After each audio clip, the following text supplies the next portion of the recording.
Hello, Annette here of the Inner Path. Would you like to live your life without any of those emotions such as anger, hurt, sadness, hopelessness, grief, despair? Be great, wouldn't it? Because those emotions are so uncomfortable that we label them as negative and we don't want to go anywhere near them if we can help it. Trouble is they sort of arise from nowhere sometimes, usually at a time when we don't want them to, when they get in the way of thinking clearly, of being who you want to be, of being your best person, because I'm sure you want to be happy and kind and loving. Trouble is, we're humans. And humans, well, the setup is that emotions arise.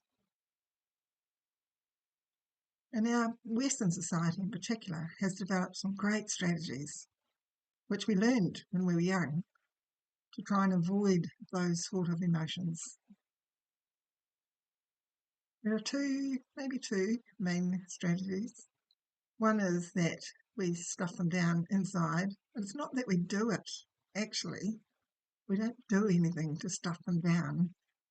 It's just that when we try to get rid of them or try to push them away or totally ignore them, that's what happens.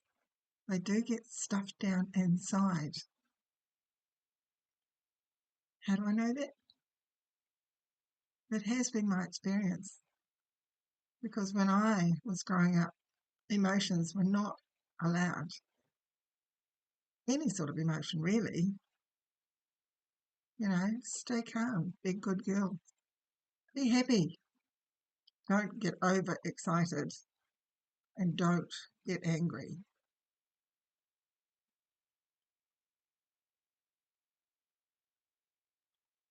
How was it for you? The other main strategy we tend to use is we go straight away, automatically almost, into our head, into our mind, and try and work it out. Try and figure it out. Try to get rid of it by thinking about it.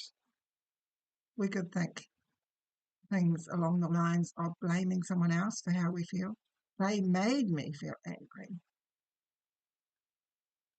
They made me feel hopeless. But actually, they didn't. Nobody can make you feel anything.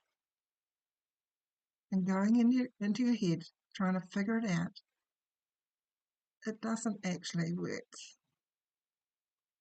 Because the more you think about it and go over and over the situation, the more you do that, the more emotion seems to stay here.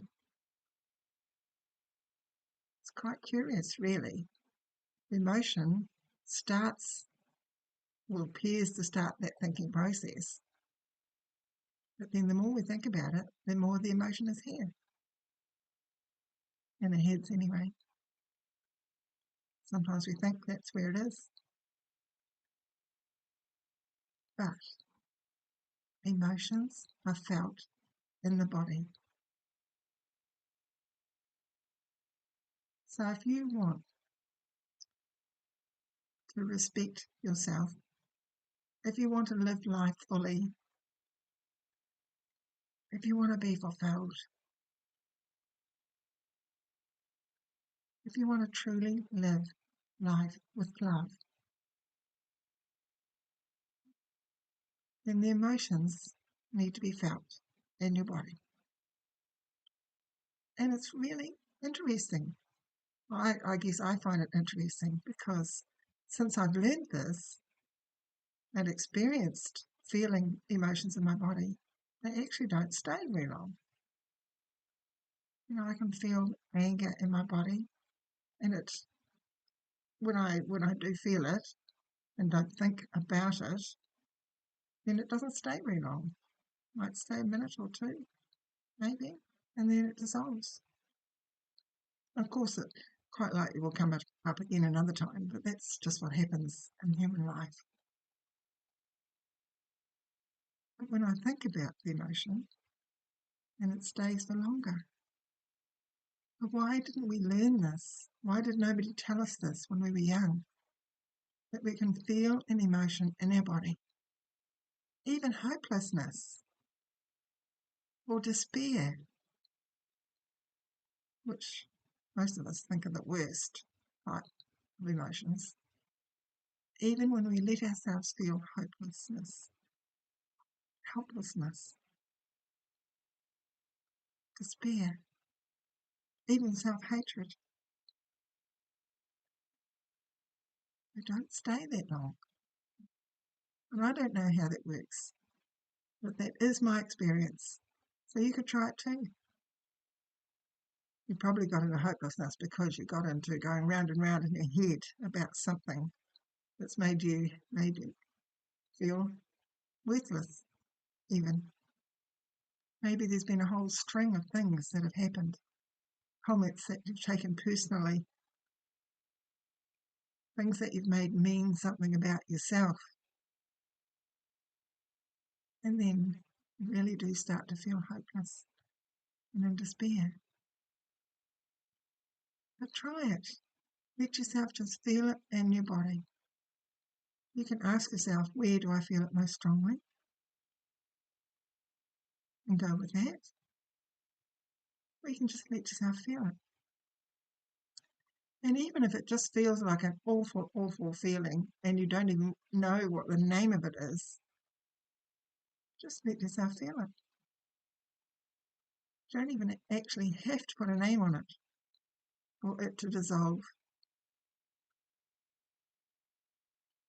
That's the beauty of it. Sometimes we get a bit hooked into trying to figure out what the name of the emotion is. But I'm letting you know that you don't actually have to. It's still in your mind doing that. So come into your body and let yourself feel. Feel the hurt, the upset, whatever it is, however it feels. And strangely enough, you might notice that after you've done this once or twice or a few more times, you might notice other feelings cropping up, like being really happy, being excited.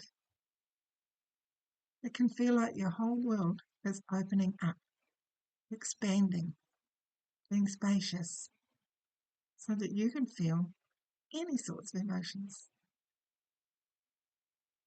And true, the excited ones and especially happy ones, they don't necessarily stay around often either.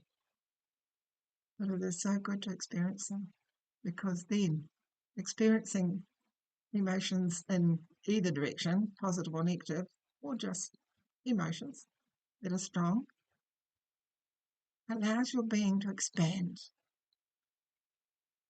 allows your life to expand.